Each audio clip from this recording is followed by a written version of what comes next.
Hey everybody, it's Jason with Parallel Reality coming back with you today with an article from Breitbart dated July 20th from, again, one of my favorite writers right now, John Nolte. It says, Indiana Jones 5 is a disaster of epic proportions for Disney, which anybody could have seen coming. So let's go ahead and see what Mr. Nolte has to say about Indiana Jones and the Dial of Destiny.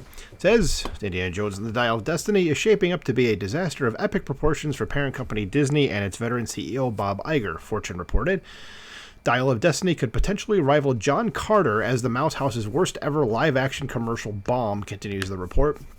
And call into question the future of Lucasfilm boss Kathleen Kennedy, a former Fortune most powerful woman. Yeah, I'll believe that Kathleen Kennedy gets fired when I see it, because there's been rumors about that basically since she came onto the job that she was going to be fired, and, well, she's still there.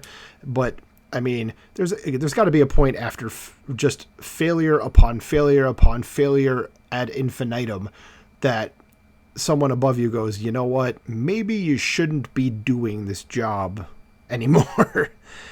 So let's continue. It says, John Carter is still seen as one of the most notorious box office failures of all time. Produced in 2012 for 260 to 300 million, it grossed 285 million worldwide. Once you add marketing costs, this $350 million disaster lost Disney somewhere in the range of $200 million. That same year, studio chief Rich Ross resigned. Keeping that in. And I actually liked the John Carter movie. I mean, it wasn't great or anything, but it wasn't bad. It definitely didn't deserve to be a massive flop, but also, why the hell would you spend that much money on a property that's essentially like a near unknown thing? Anyway, article continues, says, luckily for Lucasfilm chief Kathleen Kennedy, she has a vagina. Without it, she would have been fired years ago for killing Star Wars as a film franchise. I believe that. As Disney was a different company in 2012, a sane company where performance mattered more than identity politics and the desire to sexualize absolutely everything, especially children's content, says Disney is now a full-blown left-wing propaganda outlet, an institution that would never admit Kennedy killed Star Wars and Indiana Jones because to do so would be to admit her obsession with identity politics and sexual fetishes was to blame. This kind of admission can never be allowed. Yeah, that's about right. Said it pretty bluntly, but that's not incorrect. It says, as of Tuesday, so when was this article from again? July 20th, so what was the Tuesday there? Was the 18th, because I can count. It says, as of Tuesday, after 20 days in theaters, Dial of Destiny has only grossed 307 million worldwide. At this point, it will be lucky to reach 350 million. So do the math. Cost 425 million minus 175 million in net box office receipts, because theaters take about half, and you're looking at a $250 million loss. That is $250 million loss, not on a risky and obscure wrote John Mars with John Carter, though he might be trying to be snarky and just call it John Mars because he does stuff like that.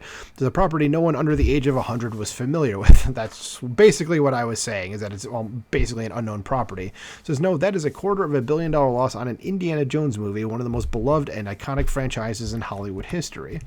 In 1981, after more than 40 years ago, and without adjusting for inflation, Raiders of the Lost Ark grossed 380 million worldwide. Adjusted for inflation, that's 1.275 billion with a B in today's dollars. In 1984, Indiana Jones and the Temple of Doom grossed 333 million worldwide. Adjusted for inflation, that's 977 million. In 1989, Indiana Jones and the Last Crusade grossed 474 million worldwide. Adjusted for inflation, that's 1.166 billion with a B. In 2008, the dreadful Indiana Jones and the Kingdom of the Crystal Skull grossed 790 million worldwide. Adjusted for inflation, that's 1.12 billion with a B. I didn't mind Crystal Skull, but I saw it with my roommate at the time, and I remember I walked out of there, and his initial response was like, yeah, that was total shit. That's what he said. I mean, but I was like, yeah, but I didn't like the whole, it went sci-fi as opposed to like just digging up relics from the past, which I liked a lot more. But again, I didn't dislike the movie. Because when you factor in inflation, you are talking about Dial of Destiny flopping in ways that seemed inconceivable a couple of months ago. A $250 million loss and an anemic box office haul, $700 to $900 million lower than its predecessors. But that's what happens when you use a sexless, unappealing woman to emasculate a beloved hero. Because John Carter was a legitimate risk. But until Kathleen Kennedy got her grubby, talentless, sex-obsessed leftist hands on it, Indiana Jones was one of the surest things in the world. But then again, so was Star Wars, and look what Kennedy did to that. Says, can the fact she's a chick still save Kathleen Kennedy's job after this fiasco? I don't know.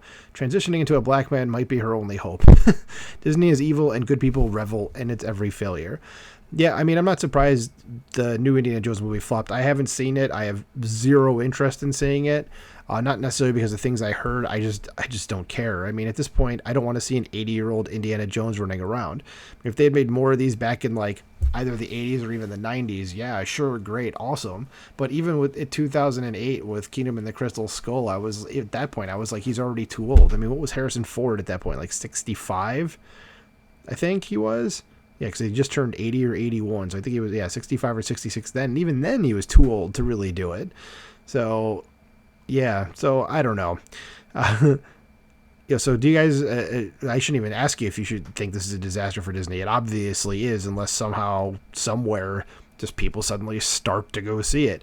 But let me know what you think about this in the comments below. I mean, do you feel bad at all about Disney? I'm guessing you probably do not.